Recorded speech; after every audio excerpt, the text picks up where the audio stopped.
Welcome to another edition of whatever we are doing, Trekking Across the Universe. We are discussing Lower Decks, episode 4, I believe, A Farewell to Farms. And farms are exciting, and the USS Tribble has kind of gone away for a few minutes. I'm not sure if she will still be there.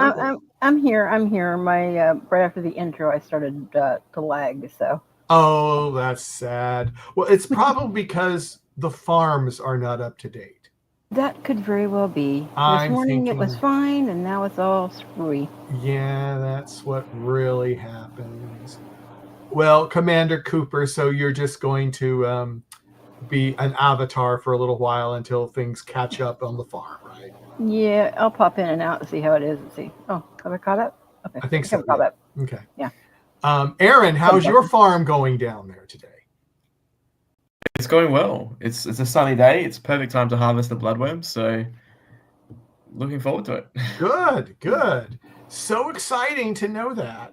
And since we are talking about farms, this episode, I will just say, I kind of figured out what was going on very early when I went, oh, they can't taste. That's what's going on. Yep. But it still was humorous. It still was fun. But that's my quick take on it. Anybody else want to say anything that stood out to them, or that you wanted to throw something at the screen because they did something? No, other than the fact that I fell asleep through the first time through it. To me, it was so one note all the way across the board, and it was really a struggle to even get through it a second time. There was just nothing in there to pull your attention and have fun with. Yeah, I know. That's why I said I figured it out fast, and it didn't hold my attention. How about you, Aaron? I can see what you both mean about it was sort of like a fairly simple story, a one-note story. I have to say, though, what I liked about this story was the fact that we saw another side of Klingon culture. I think what Lower Decks has done throughout the 5 seasons really well is explore like the alien cultures probably more than the TV shows have been able to do. That's like obviously very prevalent with the Orion stuff, but like seeing how a Klingon farm runs and how they make, I assume, blood wine. Yeah. It was just, I think it was visually very beautiful, and I like the fact that the sort of farming agricultural area of Kronos was a bit like the Enterprise depiction of Klingon homeworld, and it was very like analog and very basic. And the opening titles for this episode, I just thought were like stunning. They sort of called back a bit to like Star Trek Insurrection, which I thought was fun. But the very last shot of the titles, I think where it says like created by or based on Star Trek by Gene Roddenberry, that shot was just amazing. Like it was perfect. I'd love that as a poster. It was. Just kind of think about it. It was kind of nice. It was a whole different intro. Yeah. Than what we we keep talking about the intro, what they added, and this was like they totally threw it out and put in something totally different for this episode, which was good because it was a lot of Klingon stuff. So I mean, that was a lot of Klingon stuff. Lots of, I can't remember the name of that alien race that was on the ship. Oh, the bird people. Yeah, the bird people, but I can't remember what they were called. I can't either. Can you, Aaron? I think they're the Colocans. Yeah, I think you're close. Something like that. Something like that. Yeah. I gotta say, the one thing actually that was kind of funny is Mariner kept calling him and calling him and calling him, and he was like throwing the communicator away and the whole bit. That was one part that was actually kind of, well, you ever have somebody that constantly calls you and finding irritating and you're trying to duck? It kind of reminded me of that. Well, I'd forgotten about that, but yeah, that was that was humorous. But poor Mariner. But she knows everybody. Mm-hmm. Yeah. And actually, that was kind of cool that the Klingon character that she recognizes when they go to the sort of council chambers or whatever, he was in the first episode of Lower Decks. So it kind of actually feels like we're sort of coming full circle a bit Wrapping with this stuff show, around, probably yeah. unintentionally. But yeah. No, they might have been on purpose. I mean, who knows? I mean, it's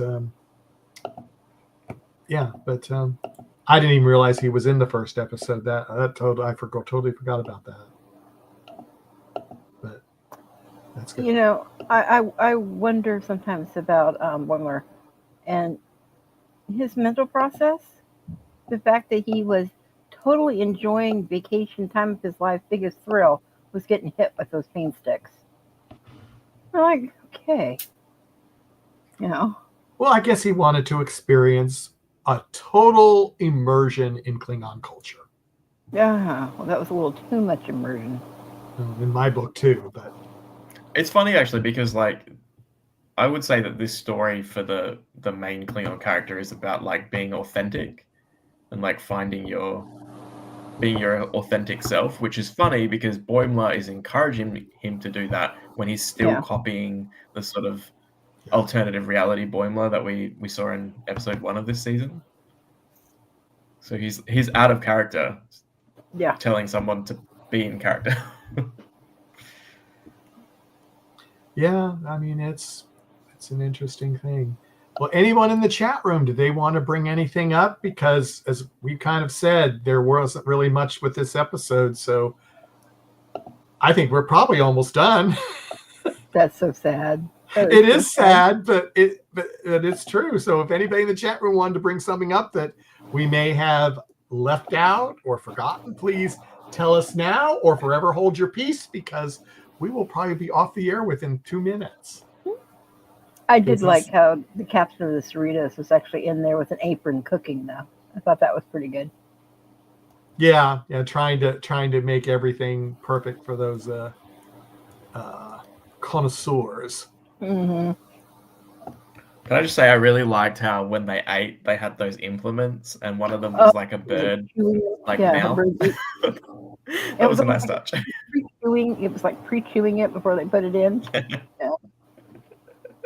I thought that was pretty bad.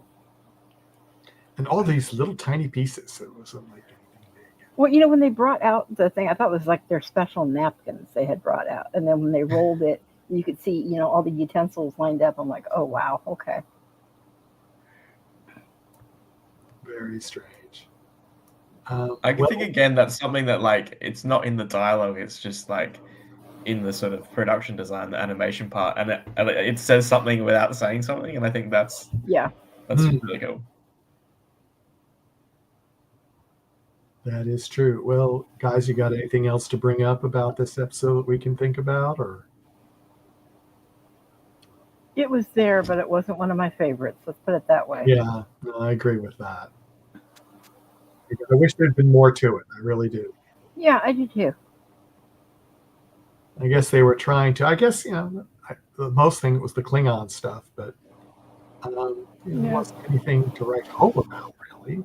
Too much. But it's like, yeah, and I was going to watch it a second time, and I had the same problem saying, do I really want to watch it again? I had troubles concentrating on it before. The first time, yeah.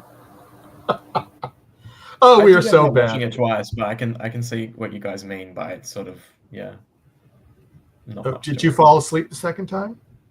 No. Oh, okay. You're good. I fell asleep the first time and barely forced myself through the second.